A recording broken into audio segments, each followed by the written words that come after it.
وما علمناه الشعر وما ينبغي له، اس نبی کی شان کے لائق نہیں شعر گوئی. ان هو الا ذکر وقرآن مبین، یہ واضح نصیحت اور قرآن کے رنگ میں ہے. اللہ اللہ، کتنا بڑا مقابلہ کیا 13 سال تک، کتنے جھگڑے و فساد ہوئے، کس طرح آپ کے راستے روکے، کتنے لوگوں کو قتل کیا، کتنی پریشانی انہوں نے اٹھائی. یہ کوئی آسان کام تھا؟ یہ کر لیتے؟ بس پتہ چل جاتا کہ قرآن کلام الہی نہیں ہے، وہ تو کلام الہی ہے، اور اس کا مقابلہ نہ اس وقت ہوا، نہ آج ہے، اور نہ قیامت کے قریب ہوگا. کوئی نہیں کر سکتا ہے.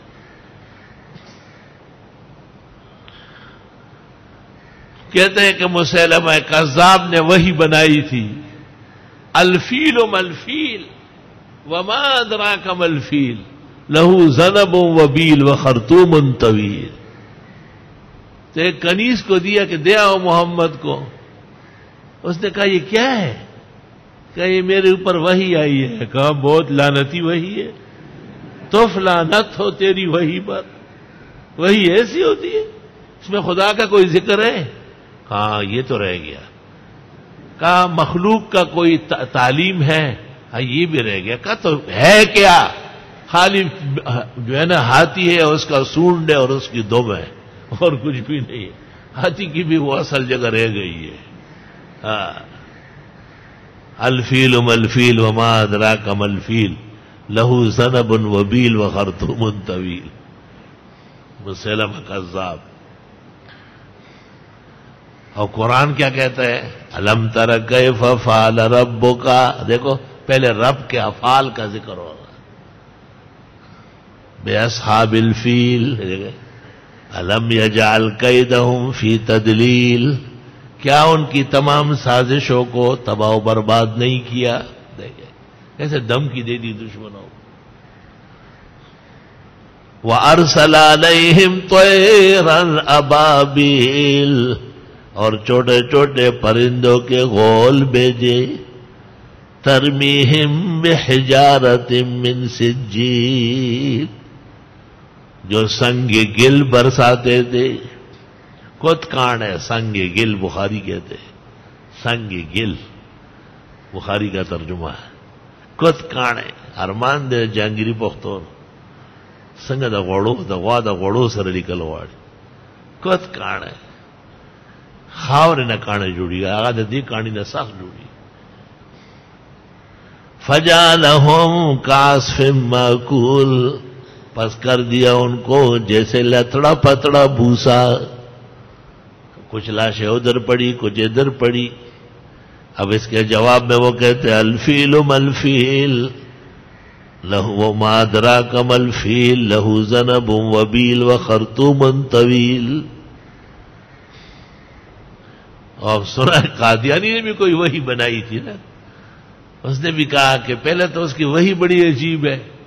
جب اس کے پاس وہ نہا رہا تھا اور کوئی سے دروازہ زور سے پیٹا تو تولیہ باندھے بغیر باہر آیا، کیونکہ وقت طے ہو گیا تھا کہ انگریزوں کی طرف سے ڈاک آنے والی ہے. اس حالت میں باہر آیا اور اس سے بات چیت کی جو ڈاکے آیا تھا. تحریر ہے باقاعدہ حقیقت الوحی کے ساتھ. اس سے پوچھا واٹ از یور نیم، آپ کا نام کیا ہے؟ اس نے کہا میرا کوئی نام نہیں. میرے نام سے کیا کام ہے؟ میں تو ڈاکیا ہوں، پیغام لایا ہوں. اس نے کہا یہ تو خاص پیغام ہے، ہر ایک نہیں لا سکتا. تو اس نے کہا مائی نیم از ٹیچی ٹیچی. دیکھا ذرا، پہلی ابتدا جھوٹ سے. پہلے کہا میرا کوئی نام نہیں، اور اب نام بتا دیا مائی نیم از ٹیچی ٹیچی. تو یا پہلی بات صحیح ہے کہ کوئی نام نہیں، یا دوسری بات صحیح ہے کہ مائی نیم از ٹیچی ٹیچی. تو ابتدا بالکذب والدروغ، دروغوں کی وہی بھی دروغ، کذب.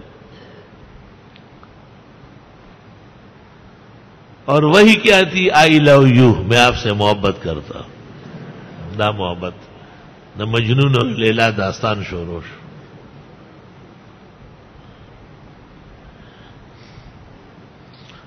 توبہ. وَإِنَّا أَنزَلْنَاهُ فِي الْقَادِيَانِ وَمَا أَدْرَاكَ مَا الْقَادِيَانِ مَمْلُوءٌ مِّنَ الْخَيْرَاتِ وَالْإِحْسَانِ. ہم نے یہ قرآن قادیان میں اتارا. دیکھے ذرا، یہ پیغمبر کے منصب پر حملہ تو دیکھے ناروا. اور قادیان کیا ہے؟ حسینہ دوشیزہ سے لبریز ہے. تو بازار حسن ہے یا قادیان ہے؟ شرم تم کو مگر. پھر کہتے ہیں ہمیں درس میں گالی ہم دے رہے ہیں. آپ کے بڑوں نے لکھا ہے، ہم کیوں دے رہے ہیں؟ وہ ہمیں درس میں گالیاں دے رہے ہیں. آپ نے گالیاں لکھی ہے تو ہم لوگوں کو بتاتے ہیں. ہمارا کیا کام ہے کہ ہم گالیاں دیں؟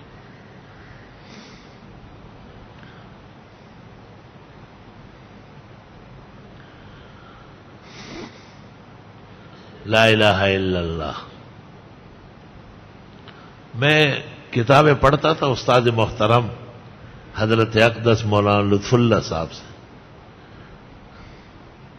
وہاں ایک ڈاکٹر رہتا تھا. یہ گاؤں میں ڈاکٹر ہوتے ہیں ایسے بیکار کمپاؤنڈر قسم کا، گاؤں والوں کا کام چلتا ہے. دفلان کے ڈاکٹر اڈل بھی معتبر سڑی حقیقت کے سر سرٹیفکیٹ اسم نہیں. تو مجھے کہا کون سی کتابیں پڑھتے ہو؟ میں نے بتایا شرح کا آخرین پڑھتا ہوں، بدیع المیزان پڑھ رہا ہوں، کافیہ اواخر ہے اور سمدیہ ہے. یہ توفی کا کیا معنی ہے؟ میں نے کہا توفی جب عیسیٰ علیہ السلام کے لیے ہو تو اس کا معنی ہے روح اور جسم سمیت زندہ اٹھانا.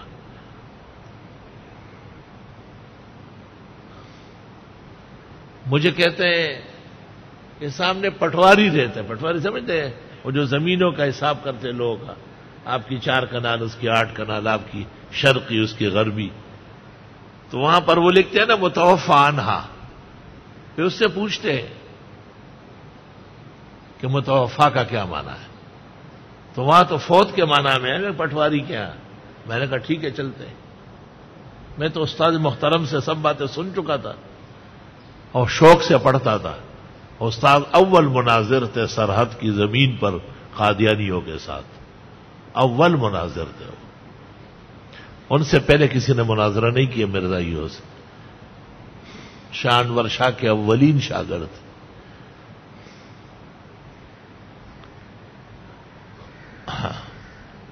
اور جب مرزائیوں کی مذمت کرتے تھے اور سمجھاتے تھے تو ایسا معلوم ہوتا تھا جیسے کوئی کیفیت نازل ہو گئی.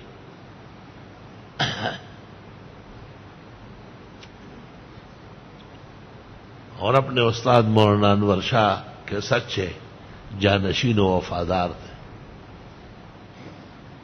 تو تحصیلدار جو تھا اس کے پاس ہم گئے. یہ مجھ سے کہتے ہیں پوچھو نا. میں نے تحصیلدار کو کہا مرزا غلام احمد قادیانی کو جانتے ہو؟ وہ کون تھا؟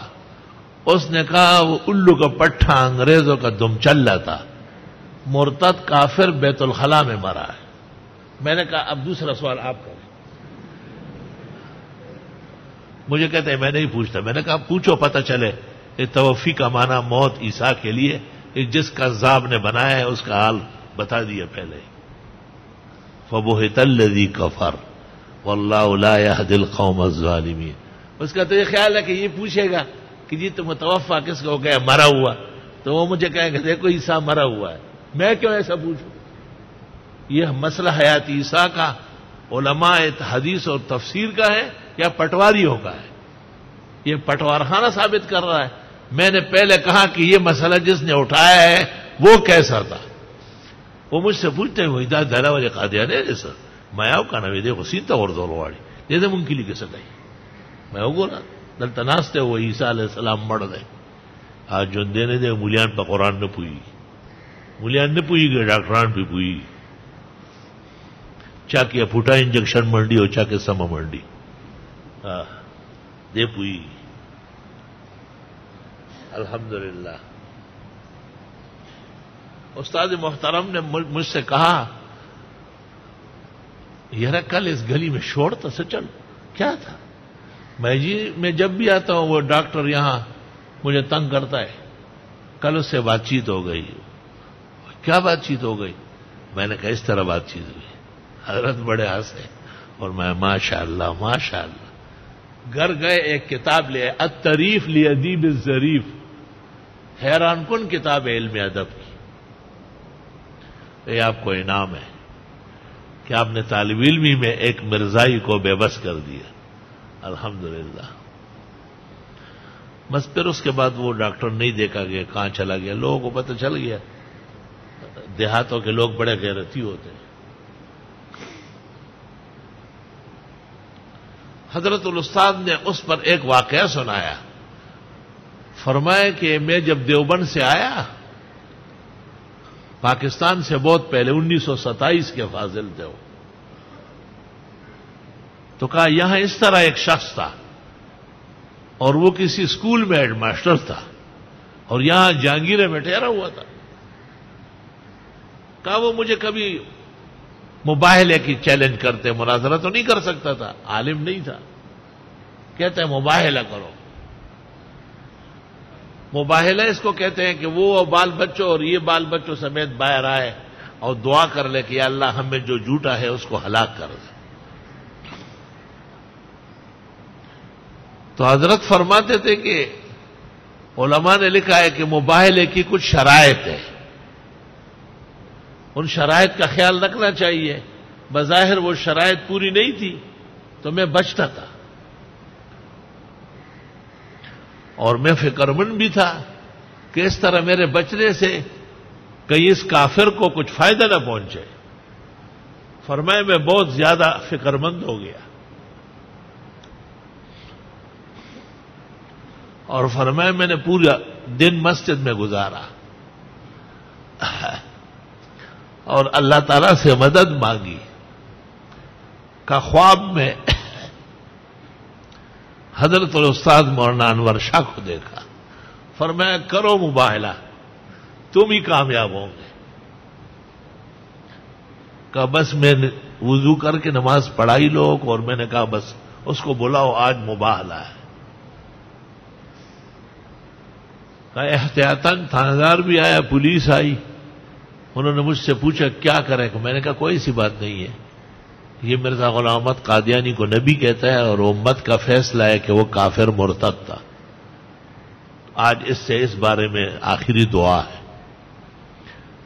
فرمایا کہ مباہلہ ہو گیا. میں واپس آیا اپنے گھر، عصر سے پہلے پہلے مباہلہ ختم ہو گیا اور یہ نوشیرہ جا رہا تھا دوائیاں لینے یا کسی کام سے. جب کشتیوں کے پل کے بیچ میں پہنچا تو خود ہی جنگلے سے چھلانگ ماری. کہا اور خیر ہے وہ تھانیدار موجود تھا ورنہ میرے لیے مصیبت تھی. تھانیدار میں سب موجود ہے، سب اخبلا پل بانے والا دخبلا ٹوپ والے ہم مردار دبانے مباہلہ ہو لگے تھا.